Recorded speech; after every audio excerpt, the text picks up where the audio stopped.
Hello, hello, hello. Welcome to another episode of the Entrepreneurs Podcast, the place to hear real entrepreneurs and business owners bear it all. Today we have a special guest on the Entrepreneurs Podcast. We have a professional joy seeker. I bet you didn't even know that was a thing, right? A professional joy seeker, Shakira Thomas, that's also a realtor, a real estate agent, and a realtist, right? A realtor is always a real estate agent, but a real estate agent isn't always a realtor. And neither one of those aren't always a realtist.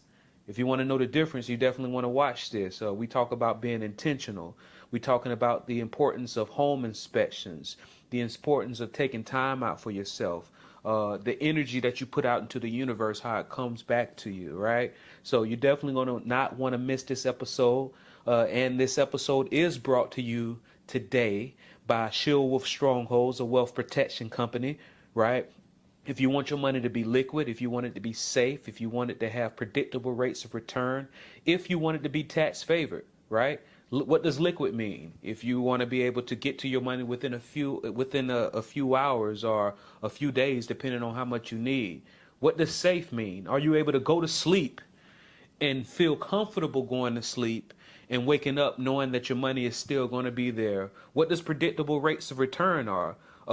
What's the point of having your money liquid, able to be accessed? And what's the point of having it safe, where you don't have to worry about it depleting when you go to sleep if you're not earning anything? Because a typical savings account is liquid and safe, but it earns less than 1% a year.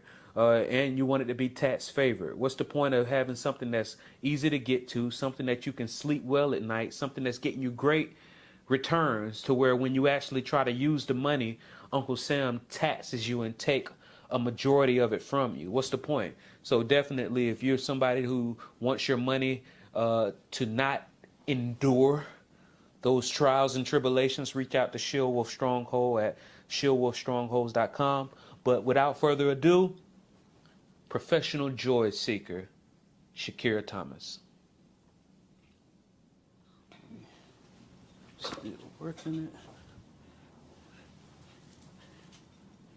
it. This is such a beautiful view. I know, right? Might be the view might be an overpriced view. Right now. Yeah. Right now, but what's coming to the city, it'll be well worth it. Really? Oh yeah. Oh, so you got some insight. A little bit. So we might That's be what they're building. Okay. So now we about to crank it out in 3, 2. Who are you and what do you do? I'm Shakira Thomas, and I am a joy seeker. Mm-hmm. But I do real estate on the side. Well, that's my full-time occupation, really. But first, I seek joy. You seek joy. What does that mean? For me, it means finding things that make me happy, that bring me peace, that I look forward to, balance, per se. Mm-hmm. Mm-hmm. Yeah. And how long you been doing that? I've been doing it for about, faithfully, I'd say, since I moved to Jacksonville, so a little over 2 years. Okay, 2 years. Yeah. 2 years. Yeah. So what's something you know now as a joy seeker, a professional joy seeker, that you wish you knew when you first started? What do I know now? I know that it's not worth taking everything so serious. Life is extremely short, and it's not promised. So why not make every day the best day and not just kind of wait for the day to make itself? So, yeah, that's what yeah, absolutely. Got it. So, and I feel where you're coming from. And the reason why, you know, when you say a professional joy seeker, right, somebody else might give you a side eye, right? But how I met you, we were at a networking event. I come up to a bar. I still remember. I walk up to a bar. I'm getting a drink. You at the bar, and you're like, "Who are you, sir? What do you do?" Right? Is that your thing? Do you always engage people like that? Most of the time. It depends on what I'm feeling from the person, I guess. Not everybody kind of gives you that open receptive. feeling. But at networking events, the whole goal is to network. So why not just go ahead and jump out there because I already went for a reason. So. See, and it's another level to it, right? Because you came to one of my events, the Entrepreneurs Get Together event. We're gonna talk about that. Really what you thought about it and all that good stuff. But I came across somebody else that ran into you. One of my colleagues, somebody that was at the event, said he was just outside putting like flyers in windows, right? And then he said somebody, and keep in mind, he didn't mention you, he didn't describe you, but by this time I had that encounter with you, right? He didn't mention, he didn't describe what you look like or nothing. He said, man, I was outside putting, somebody said, excuse me, sir, what are you propositioning? Right?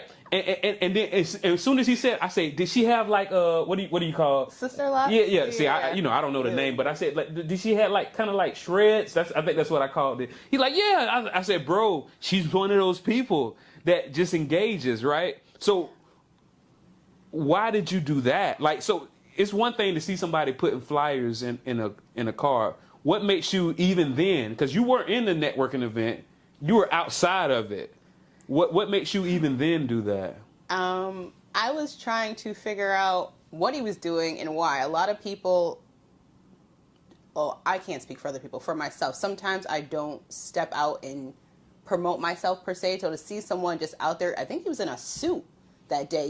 Yeah, I know who you're talking about. He was in a suit and he was just putting stuff on cars. And I was like, well, that's ballsy. Like, why do you feel you're doing this and what made you do it? So I wanted to tap into his brain to see why and what made him do it.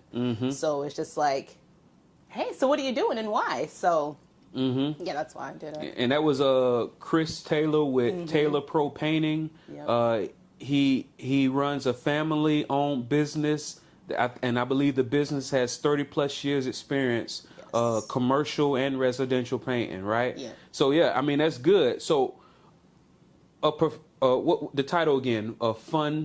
Professional joy seeker. Yes. All right, so the joy seeking, what made you develop that? What made you decide, all right, this is what I'm going to do, and how are you able to fund that lifestyle? Okay. What made me do it was, let's bring it back to 2020, COVID. When the world was shutting down, I decided I was going to resign from my job and move to Florida to become a real estate agent. So it was like, you're in it, so why not take full advantage? If you can move in a space that quickly while the world is shutting down and everybody's in this fear mode, you have nothing to lose. What is there really to lose? So just go for it. How do I fund it? I saved for several years so I could, when that day came, I didn't know when it was going to come. When that day came, I would be able to fund myself and my living without having to worry about it. And I'm a disabled vet, so praise God. I got a check that comes in every month too. That's perfect. Yeah. Because I did see your veteran status. Now, and so let me go ahead and ask you this. I know a lot of veterans, right? And I'm also good at reading body language. And what we're trained to do just by social norms, as soon as we are made aware that somebody is a veteran, the first thing that people say to you is, thank you for your service. Thank you for your service. Now, I be observing the body language. And when I say thank you for your service, I see that they take it, but it's kind of with a little, so those people that I've asked, because I've asked multiple, and everybody that I took the time to ask privately says they appreciate it, they accept it, but it's nothing wrong with just nodding, because some people don't take that thank you for your service the way we think. How do you feel about getting thank you for your service? It's like a gray area. I never really knew what to say to respond. So, you ask other reps, well, what do you say? And I was like, they're like, well, thank you for your support. But I don't know if the reason I went into the military was it was personal. I wanted something different for my life. So it wasn't, oh, let me go be patriotic to this country, no shade, but that wasn't my intent. It was to better my life. So I did it for selfish reasons. And I ended up getting, doing what I had to do for it, but it wasn't, oh, let me go and fight for America. Absolutely not. It was, I need something better in my life. I see where I'm at, and this is not the life I want, so how do I get a different life? I joined the military. Absolutely. So it wasn't like gung-ho. No, absolutely not. It was, this is an opportunity, let me take it up, because I was doing college, and college was not it at that time. So I needed something different, so I joined the military. Got it. So a good response, because the people that I asked, they said it's never wrong to not say it, but some people don't take it, well. So for you, what's the best? If soon as somebody finds out that you're a disabled vet, what's the best response? Is it like a nod, or what is it? Like, I don't think there's right or wrong. If people are comfortable or it's politically correct to say thank you for your service, I get it. We're programmed to say the same things, so I understand. But oh, that's cool, why'd you do it? I wouldn't mind that. Or oh, whatever, you're a vet, so isn't everybody in Florida? I mean, really, I don't know. There's no right or wrong. Oh, wow. See, so now you just gave me another way, because so what I had been doing since I learned, as soon as I hear it, I give them a nod. But what I just learned from you, and what I'm going to input in some of my engagements, is when I find out, I'm going to say, okay, what made you join?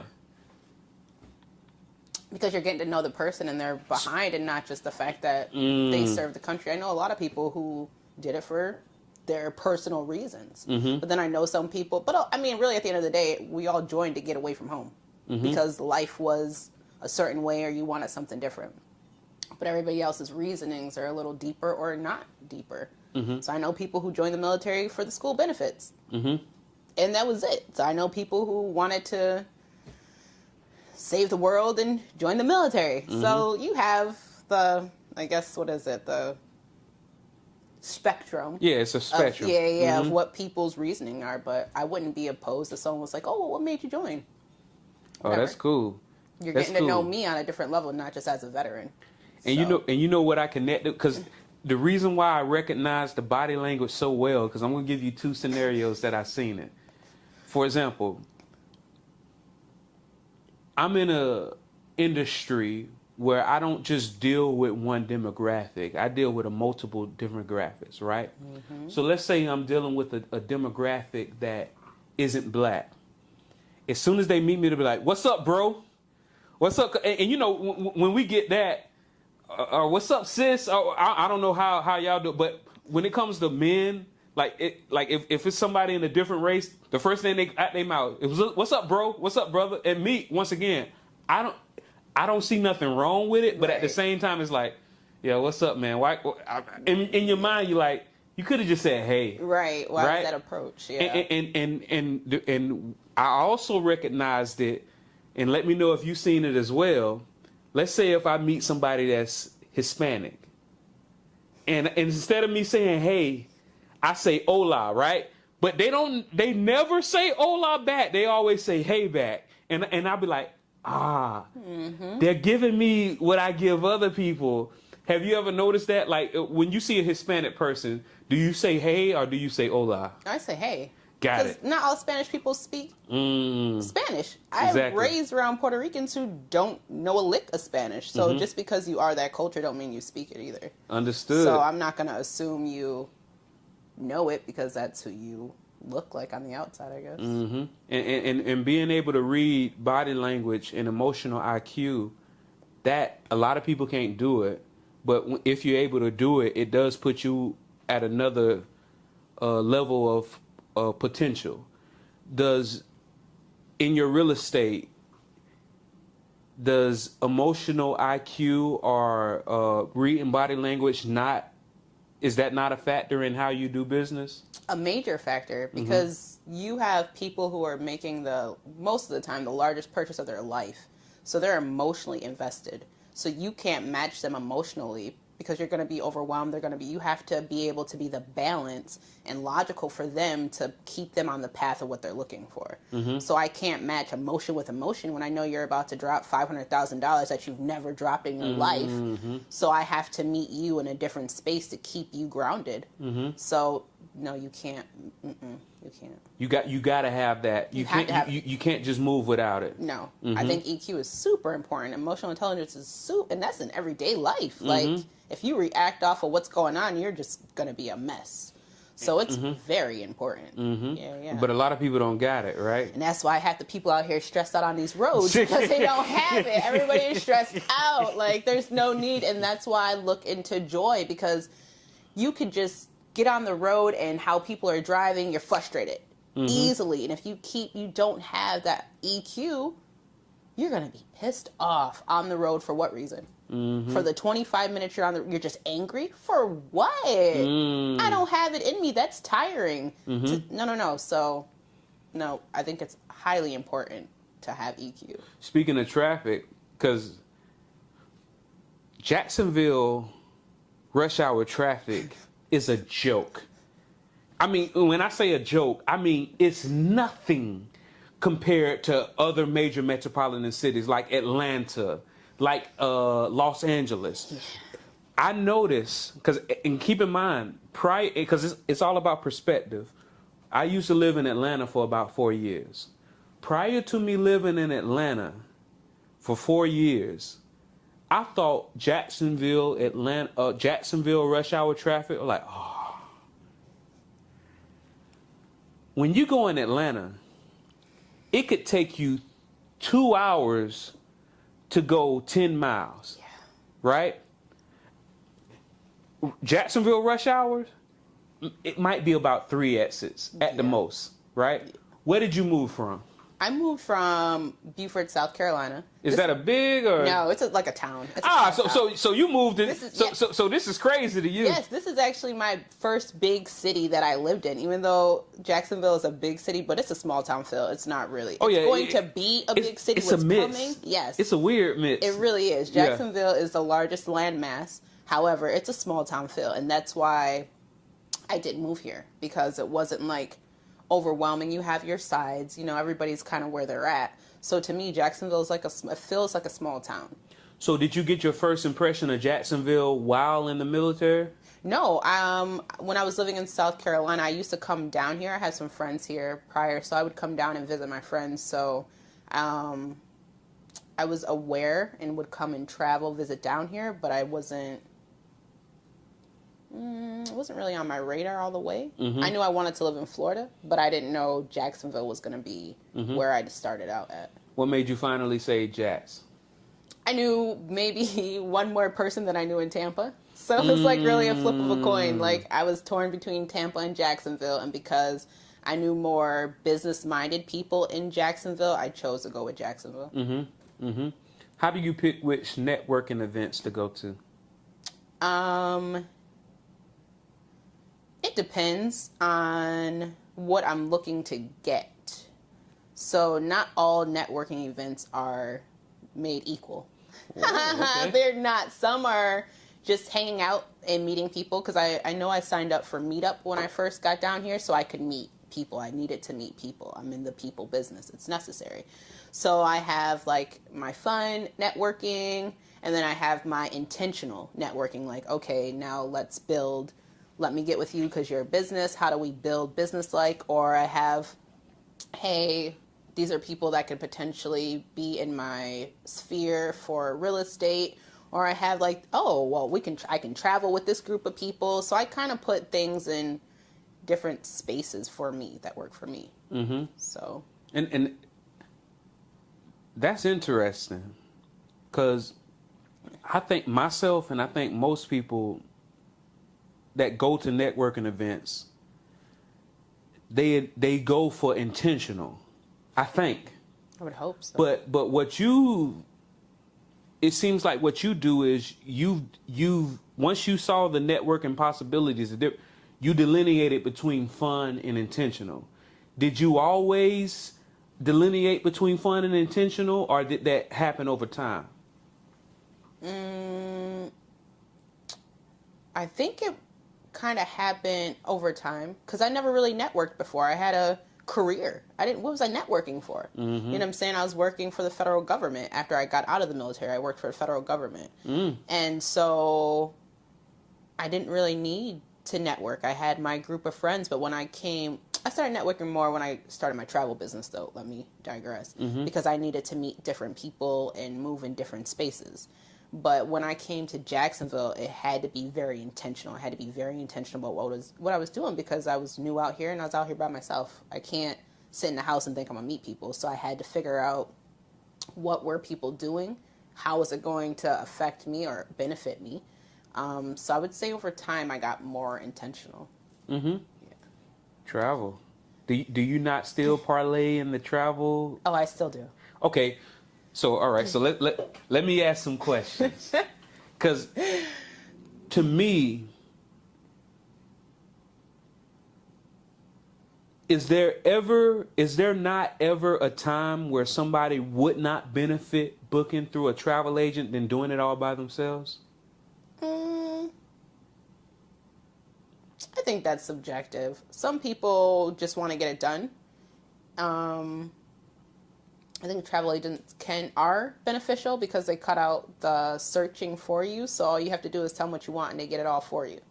But then if you're like a control freak, me doing all this work and you're like, well, no, this isn't it, then maybe you might want to do it yourself. So I guess it depends on the person, but a travel agent is there to alleviate the stress of booking travel. You don't have to do it. Money-wise, do you actually save money going through a travel agent versus booking the same things with yourself? You can.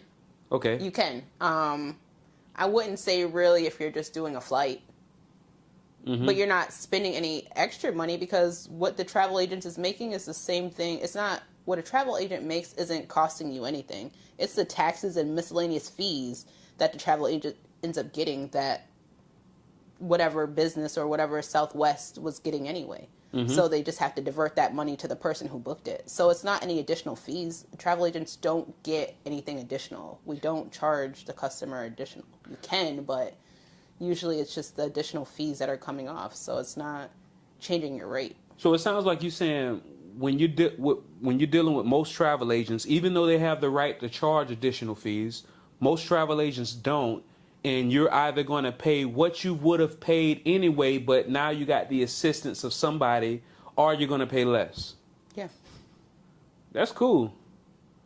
Somebody told me that, because I've traveled to Hawaii. I've traveled to a couple of Caribbean islands, right? But I plan on traveling to some European countries sometime soon. Somebody told me that that's the best time to get a travel agent. Do you not agree with that? Like if you're traveling overseas? Again, that depends because what do you want to do? If you want tours and stuff, a travel agent can find that for you, but you can also figure that stuff out when you get there. You can do it yourself. So I don't want to say travel agents aren't good resources. They absolutely are. They take away the work you don't have to do. You don't have to search 15 different sites to figure out what you're looking for. You tell a person what you want and then they find it for you and send it to you. Yay or nay. That's it. So it kind of, if you're a busy person, when do you have time? Unless your assistant is going to book it for you. You know what I'm saying? If you're on that level, when do you really have time to set up your own trip? So you delegate or you hire help. When you have it, you always, because that saves you time. I believe in finding ways to save yourself time. So. Because time is valuable. Very. More valuable. What is that? It was that one guy said, I saw, it's a clip that goes around where the guy says, would you be happy if I gave you $1 million today? And then the couple are like, yeah, we'll be happy. They're like, well, what if I told you that I'll give you $1 million today, but that means you die tomorrow? Would you be happy? Oh, no, I don't want the million. All right, well, what if I told you I will give you $1 million today, but you have to give up your children? Oh, no, I can't do that. So what you just told me was time and family is more valuable than $1 million. Absolutely. Because you can't get time back. You can get the money back. The money will always come back. People fail to realize that. There's no money is limitless. It's energy. Currency is energy. Yeah. Energy always flows, so money is always going to come. Time, Oh yeah. there's a stop on time. Yeah. So, yeah, no. You can always get the money back. Yeah, I don't think words are not an accident. They call money currency, and current water current, like you said, it keeps moving, it keeps flowing.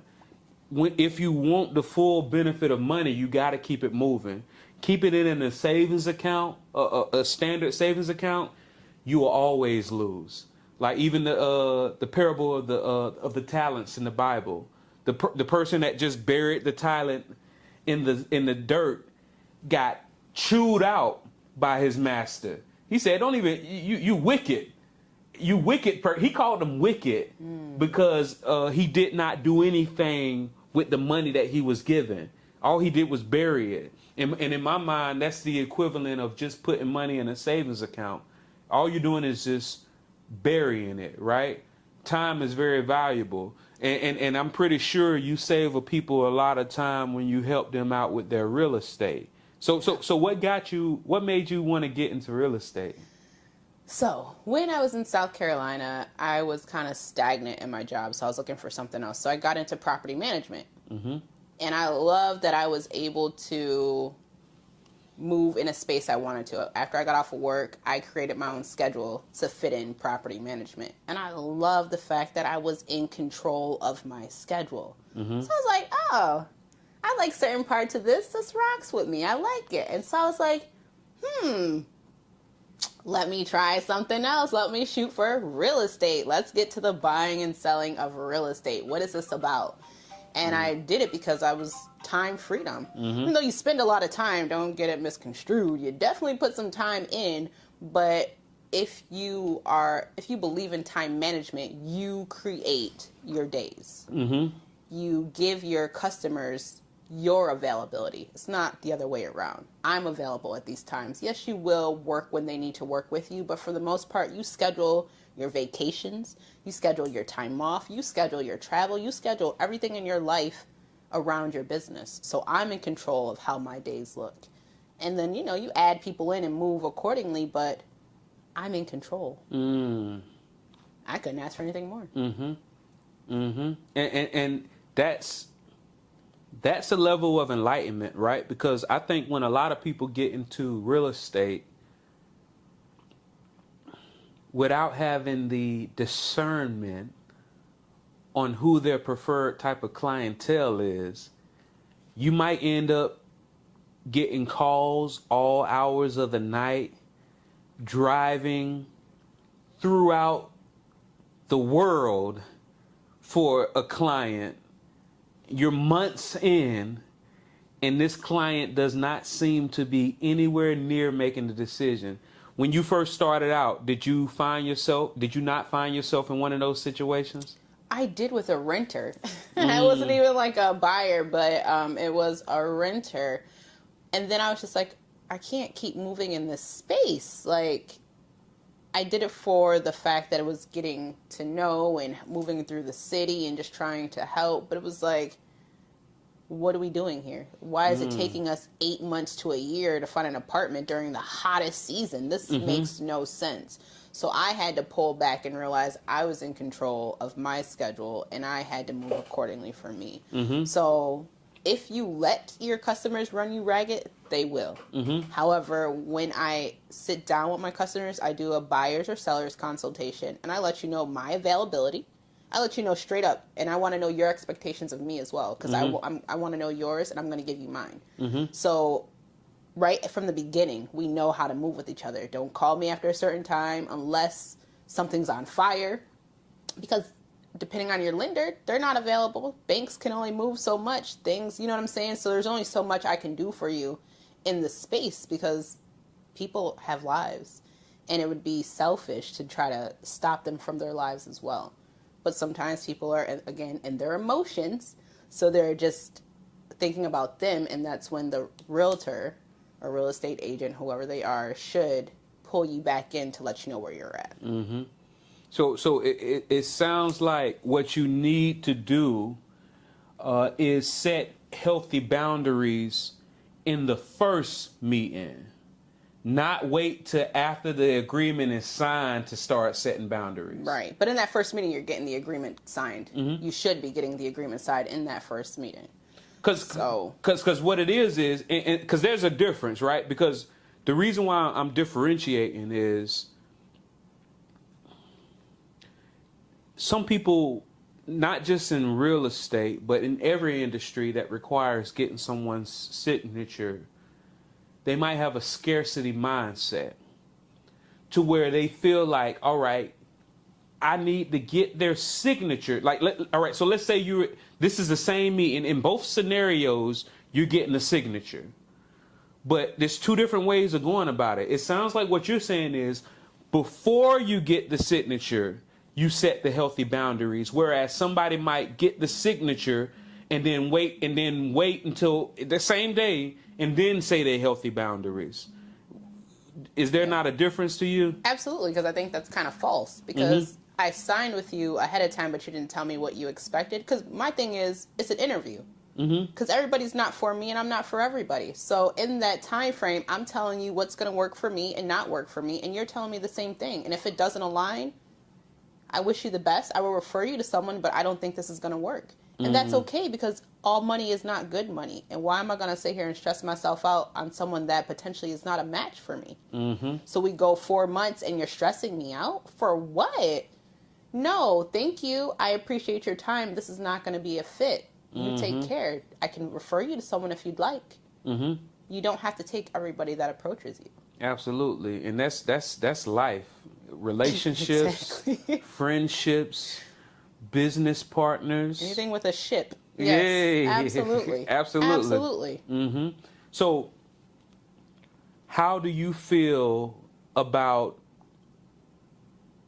qualification versus non-qualification? Meaning that if somebody is reaching out to you and they have not had a mortgage company approve any amount, how do you feel about that, and what do you typically say in that scenario? That's perfectly fine. That is perfectly fine. Sometimes I think I'd rather you come that way so I can guide you with my team of people that I know.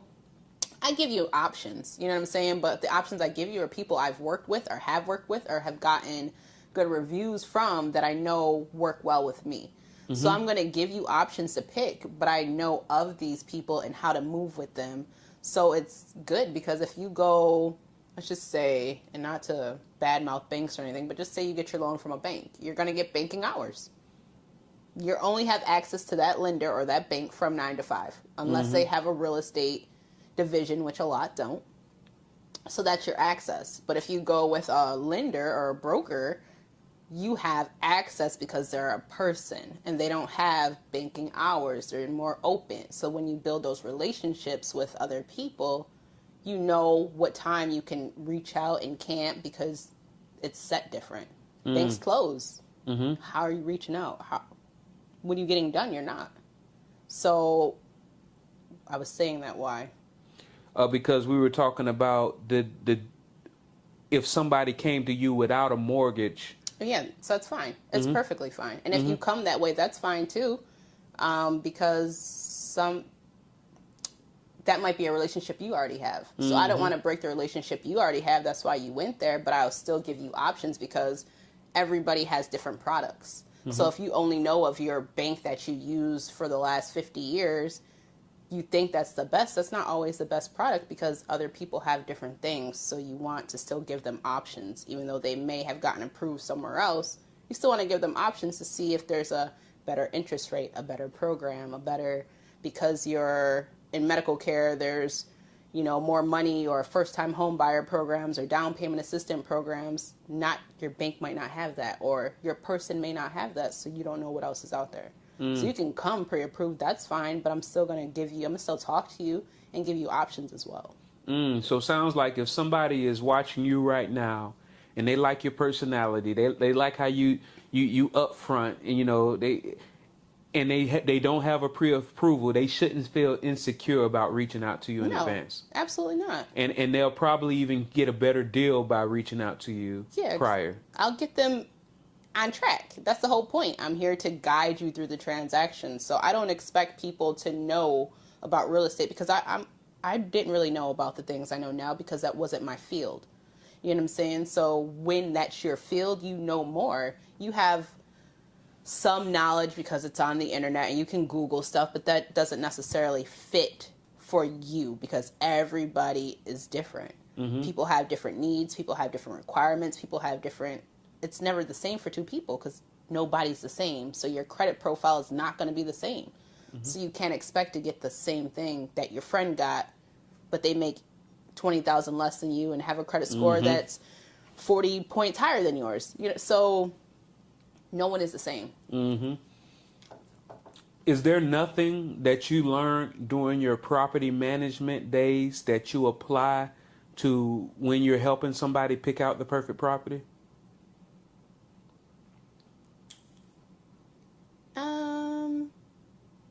I do use my property management somewhat in real estate because it's kind of the same. I'm more aware of what to look for, but in property management, you're looking for something completely different because you're invested in the homeowner over the renter, really. We want to make sure that investment is solid. So I'm looking at how you're treating this property and stuff like that. And on the sell side, I would say they're completely, I wouldn't say two different worlds, but you're doing things differently. But you're still dealing with people. So I would say property management helped me deal with people who are maybe not always the easiest. Or maybe the easiest because they have discipline or whatever, because I was in a military town then too. So I guess it kind of depends. But they're the same realm, but they're kind of different. Yeah, because for me, it seems like, because it sounds like you said, as a buyer's agent, you could, that insight could potentially help out, right? To me, that's what I was thinking. I was thinking if somebody was in property management prior to becoming a real estate agent, they know exactly what it looks like to put lipstick on a pig. Do you know what I mean by that? Like dress it up to make it look good? Yeah. And once again, it's everybody is able to go in and better their home in order to get a higher selling cost. But I'm talking about, you can look at it and be like, this is a temporary repair. This ain't no permanent. Right. I'm looking at this putty. I'm looking at within 1-2 years. You're going to have to, yeah. And to me, it seems like somebody that's in property management, even if they don't even realize it, they picking up on that immediately to where they going to their buyer and saying, hey, see how this looks, but look at that. Look at that right there. Yeah. Right? So your eye is different. That is true. I like that you did break it down like that. That is true because your eye is a little different because when you have some homeowners in the property management realm, they need that payment to make their mortgage, which sometimes isn't good. They don't have a lot of extra money because when you're renting off, your cash flow is maybe $200-$300. So if you're not putting that into an account for what can happen, when it happens, it's not looking good. Because I believe people should be proactive instead of reactive when it comes to their homes. When you're reactive, it's too late. Now you're at $10,000. When you're proactive and you have the money and you're taking care of it, you're not going to have that big expense when it all falls to shit, per se. So, again, that depends on your homeowner in that property management realm and then your seller, per se, because sometimes they don't keep their house up to par and that's why they have to sell. So you can tell, oh, this was a quick fix, but that's what inspectors are for. So that's not really for me to do. I can see it, but being the fact I'm not an inspector, I don't like to step over into a realm where I don't have a license, and that's not my my realm. Your forte, yeah. I only go so close because I don't want my eye to potentially be wrong because I'm not certified in that field. Understood. So that's why I say your team is important as well. Oh, yeah, in general. So, is there nothing that you do different when you sign up as a seller's agent versus a buyer's agent? That I do different, or like the process different? Wait, just process, just whatever you're thinking. Because Because a lot of people don't know there's a difference between, well, a lot of people don't know that, at least as the agent, you're going in your mind thinking, all right, am I the buyer's agent or am I the seller's agent? I don't know if there's a difference, but I know there are different titles. Yeah, there is a difference, because when you're working with a buyer, you want them to find the best property, hopefully within their budget. Some people don't look at it that way. But when you're on the selling side, you're making sure that house is the best up in their price range to get it off the market, to get bought. So you want to make sure you're getting some things done if you can afford it. Not everybody can, so sometimes that's why people sell as is, because they're not going to do the work because they don't have the money to do the work. So then you have to make sure your buyer gets inspections. So there is two different realms, because you want to look at it differently from both angles. Now, I don't think I really treat them different, but what I expect from them is different. Because I need my seller to have their house in order. You can't have dogs sent, or, you know what I'm saying? Like, hey, you need to do this, this, and this before we can even put it on the market. I'm not going to require that from a buyer, because we're just looking at homes to figure out what's going to fit best for you. So I would say there is kind of two different standards when you're a buyer's or seller's agent. Are your written agreements not different? They are, because you're listing a property on the selling side, and you're taking people to find property on the buying side. So the requirements are a little different. So what should somebody, if somebody was looking to hire an agent, is there nothing that they should specifically pay attention to as it relates to the agreement?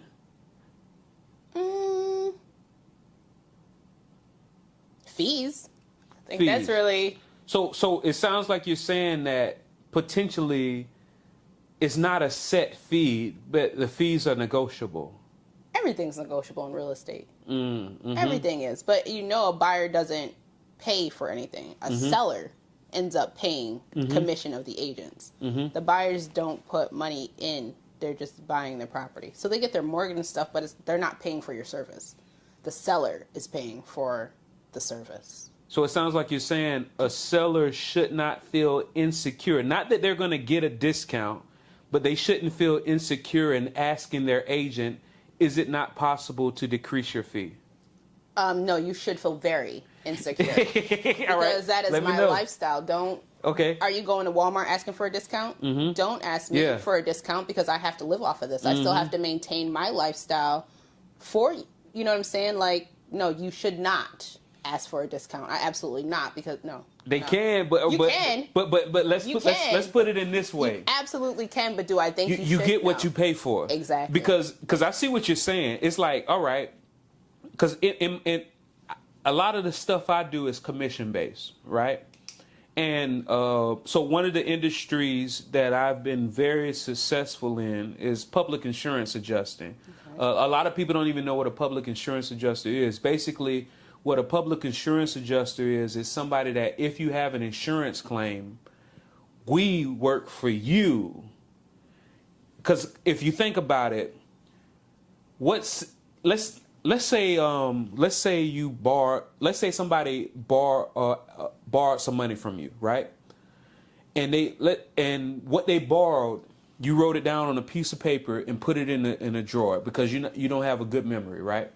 So let's say they borrowed $1,000. You wrote down $1,000 that they borrowed, and then you put it in a drawer. And then they came to you a couple months later and say, hey, how much do I owe you? And you can't remember how much they owe you, but instead of looking at the paper that you wrote, you say, well, how much do you think you owe me? And they might be like, 500, right? So imagine having the person that owes you money tell you how much they owe you. That's the equivalent of filing an insurance claim, having the insurance agent come out, and that person telling you how much they owe you. Okay. They're the ones that owe you money, but they're the ones that's telling you how much they owe you. Whereas a public adjuster is essentially you saying, hey, go grab that paper, out of my drawer and tell me how much they owe me. That being said, the maximum that a public adjuster can charge in the state of Florida is 20% of recovery. I charge the maximum. As you should.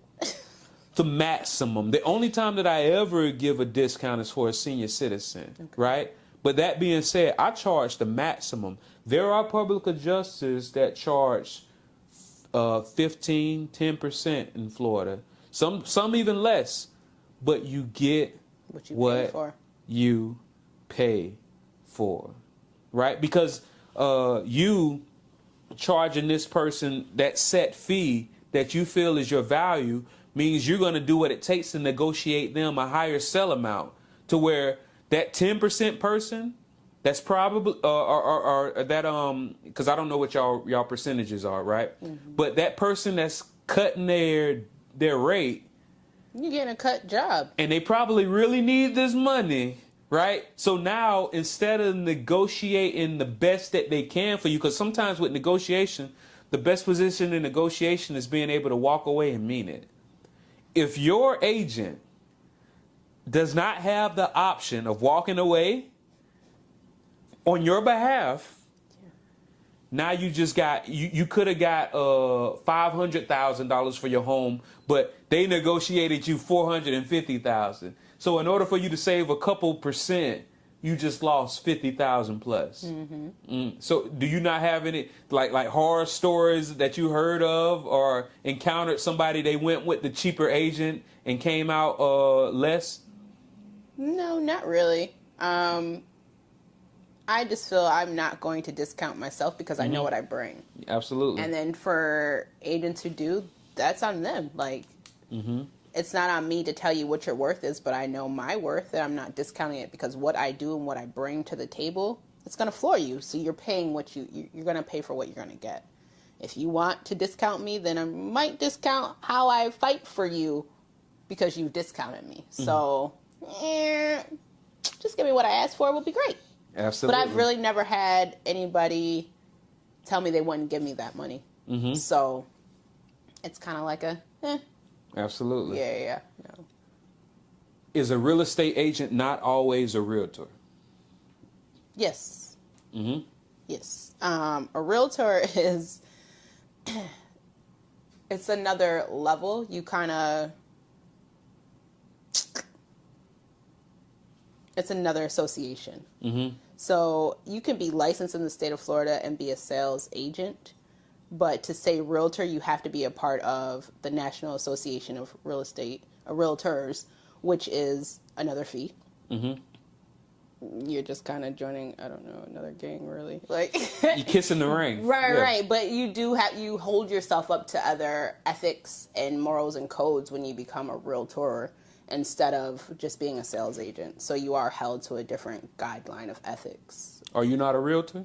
No, I am. But I'm also a realtist. Let's get that correct. Oh, man. All right, so what does that mean? Well. Okay, so, quick history. As Black people, we were not allowed to be realtors for a lot of years. I would say, I don't want to throw out the year because it's off. It's like 1950s. We were not allowed to be realtors. Wow. So they created a group of Black people and became realtists. Right. How do you spell that, realtist? R-E-A-L-T-I-S-T. Okay. Yeah, I think you just taught some people something. All right. So let's keep going with it. All right. So, So we weren't allowed to be realtors. Wow. So they broke off. One of the people are actually from Tampa. It was 10 people that created this group because we weren't allowed to be or use the title realtor. Now everybody can be a realtor because it's money. No shade. But I'm a realtist as well because my goal is democracy in housing. And as we know, our community doesn't own much of anything. And we're estimated to be at a zero net worth really, really soon as Black people. So that was another reason why I got into real estate, was to help our community see the importance in home ownership because it's bigger than me. We need to get it together. We spend the most money. We're the top consumer, but we don't own anything. So I became a realtist to go back to my community and help them and educate them in home ownership and the importance if you choose that, because being a homeowner isn't for everybody, and I understand. I get it. It's not for everybody. It's a lot of responsibility, and if you don't have the money to back it up, then you're house poor. Who wants to be house poor? What's the point of it? It makes no sense, because then 2 years later you're in foreclosure? So you did all this for what? So it's not for everybody, but it's important to know that we have the opportunity.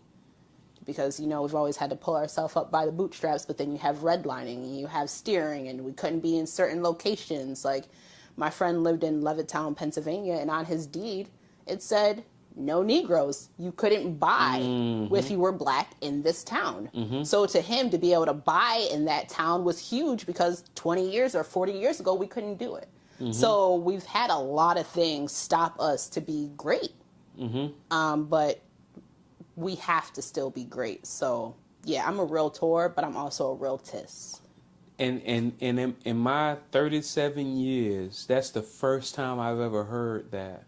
Thank you for sharing that. Absolutely. Right? Because you seem very passionate about it, right? Very. Because, yeah, there was so much.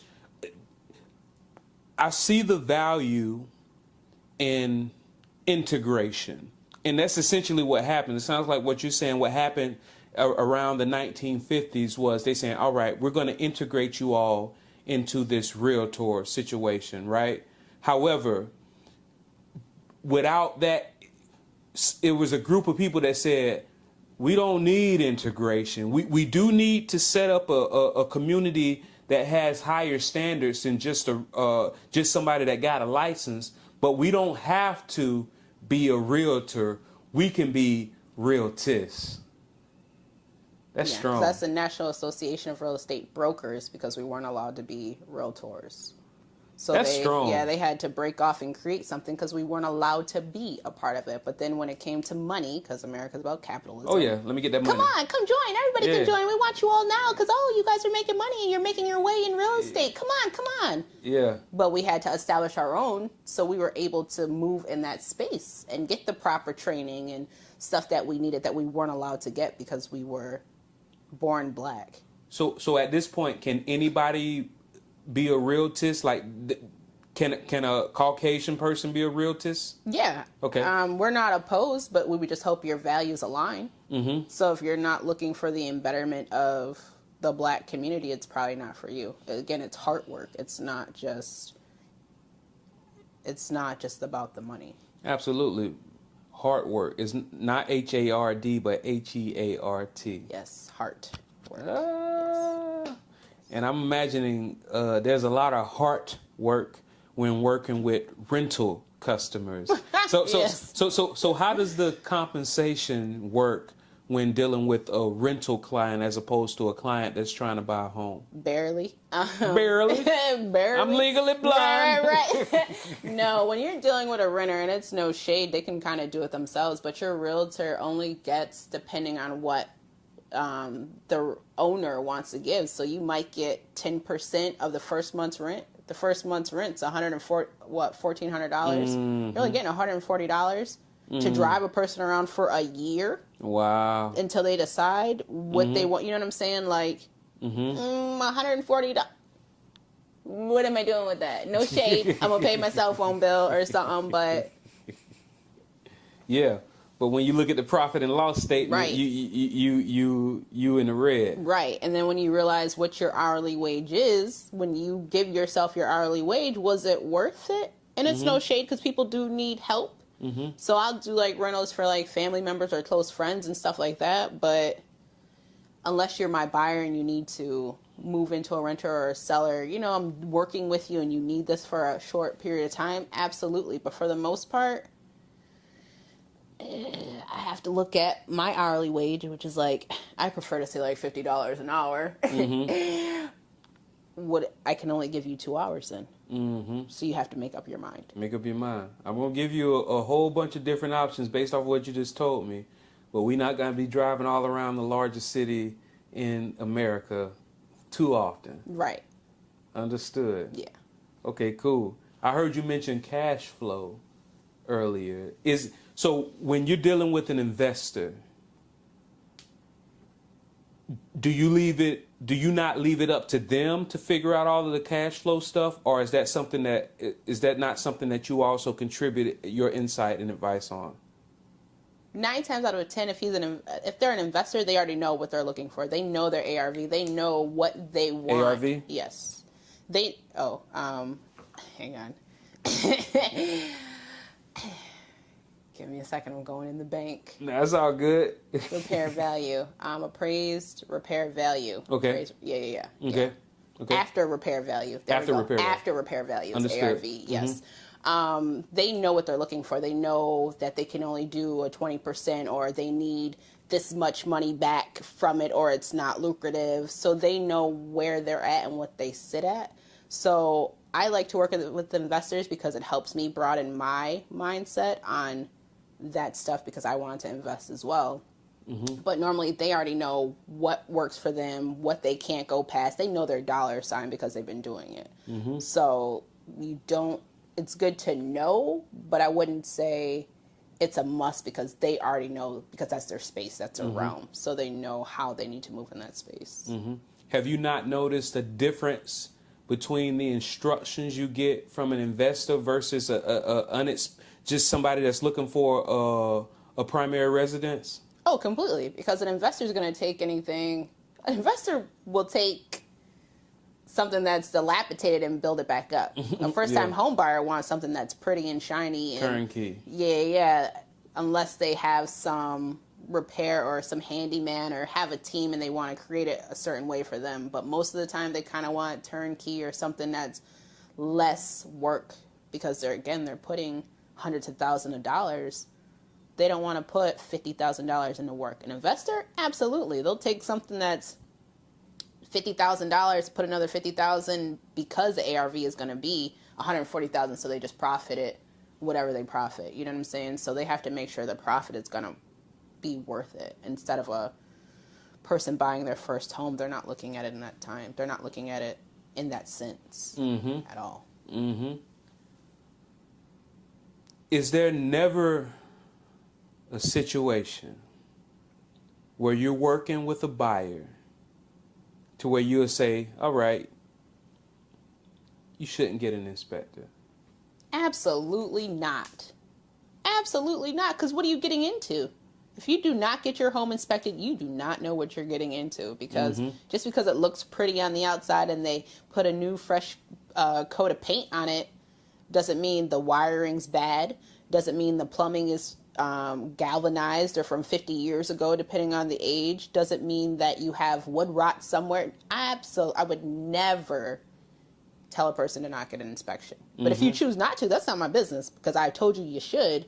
But I will have you sign something saying you refuse an inspection, just in case you close out and then something goes wrong. You're not going to come back and sue me. I've told you what you should have gotten. You decided not to, and here's your signature saying you didn't want to get it. That's a lot. No, absolutely not. I don't believe in liabilities. But I definitely suggest inspections. Absolutely. Got it. Even with new builds. Even with new construction, you should still get inspections for each phase, because you don't really know the quality of work.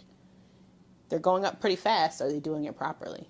You should always have your own inspector as well. How should a person choose their inspector, in your opinion? Definitely, it's not always about price, because again, sometimes you get what you pay for. But again, your agent should have rapport with other inspectors and give you an option of who to choose from. Because again, we're here to guide you through the transaction, but you're really making all the decisions. It's your home, but I can give you what you need to get there. So how do you decide what inspectors to keep on your roster of referrals? With the relationships I build with them personally, and just off of word of mouth, because that can harm you or help you as well.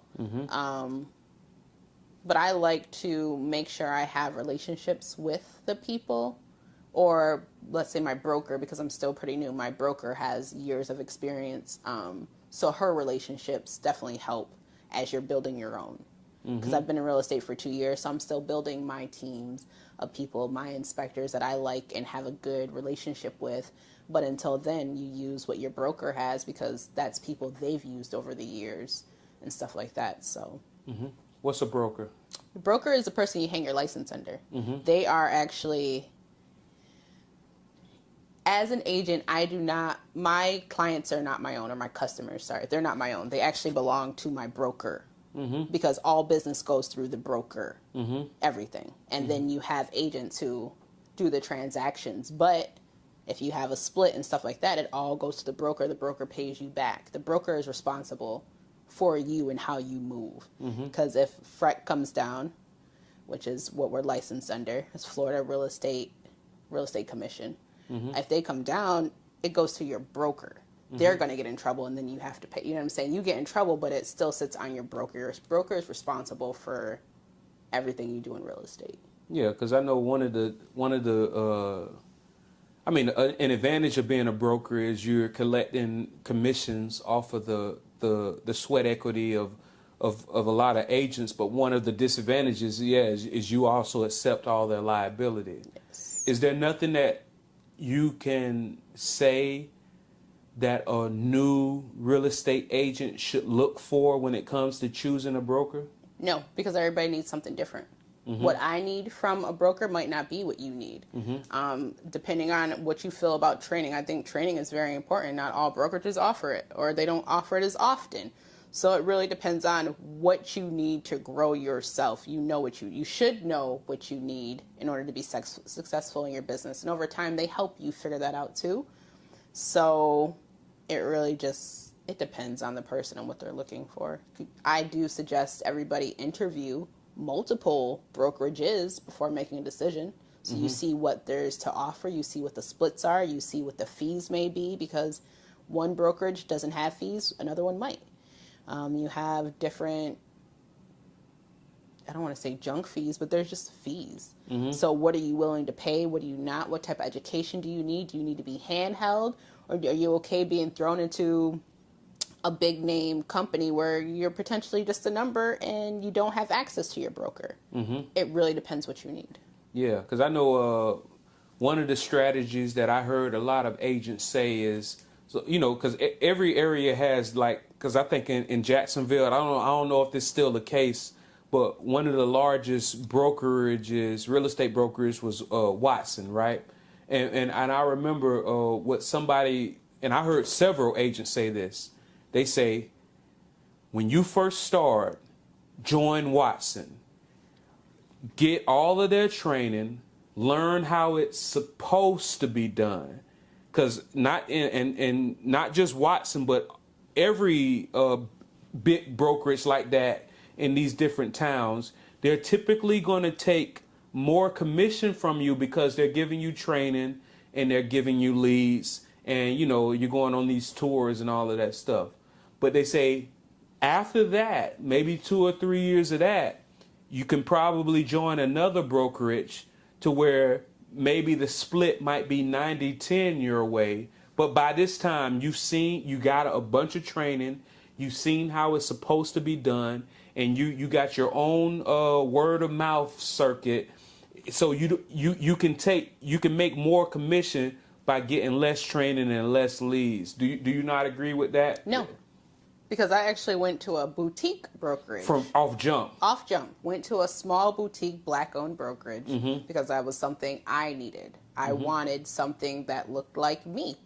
So I could relate in that space. Because sometimes it's not always relatable. You know what I'm saying? So for me, I went to small because I felt it would be more, I don't want to say handheld, but you have more access to your broker for the hard questions and the things you really need. You have more access. Now, if you're in a brokerage with 150 people, how much access do you have to your broker, but they're taking this big amount of money from you? How is that helping you when you're new? So for me, I went to a smaller brokerage, not to say to be handheld, but to be able to have access to my broker. Hey, I have a problem here. What do you suggest? Or can we move in this space together? What do I need to do? Where I only know we have 28 people now, but when I started with her, it was, I want to say maybe 15. So you had access. I still have access, but you had access. You got more hands-on training. You got to move in a space that worked for me because that's what I needed. So again, I don't always believe go with the big because big might not be good. If you need more direction, maybe big's not for you. Maybe you need to go small so that you can get handheld to figure out what to do. Because it's not as easy as it seems. HGTV or whatever it is, HGTV, it's a lie. Real estate is not that easy, and that's why we have such a high washout rate. Yeah. I want to say 86% of people don't make it to their first renewal. Yeah. That's huge. That tells you right there, this is not for the weak. I promise you, this is not for the weak. So, again, it depends on what you need to find it. For me, it wasn't going to the big companies. I needed something small. That's what it is. Do you not have any intentions on becoming a broker yourself at some point in the future? To be continued. To be continued. Yes. I absolutely do. Is there no question that you wish that I asked you? Is there no question? No. I don't feel like you really threw me out there to swim with the fish. No. Yeah. No. No. Do you not have any affirmation or affirmations that you want to put out into the universe? Oh. Right now. Right now? Give yourself grace. Be gentle with yourself. This is an affirmation for you. Oh, yeah. I'm telling myself. I tell myself all the time. I always give myself grace. I'm always gentle with myself because we are our own worst critic. We critique ourselves way more than we should because of the thoughts in our head. We sit with them all the time. So if you're not... So for me, I remind myself that every day is a day I can do something different to get the results that I need. Thank you for having this conversation with me. Thank you. Thank you for inviting me. I appreciate it.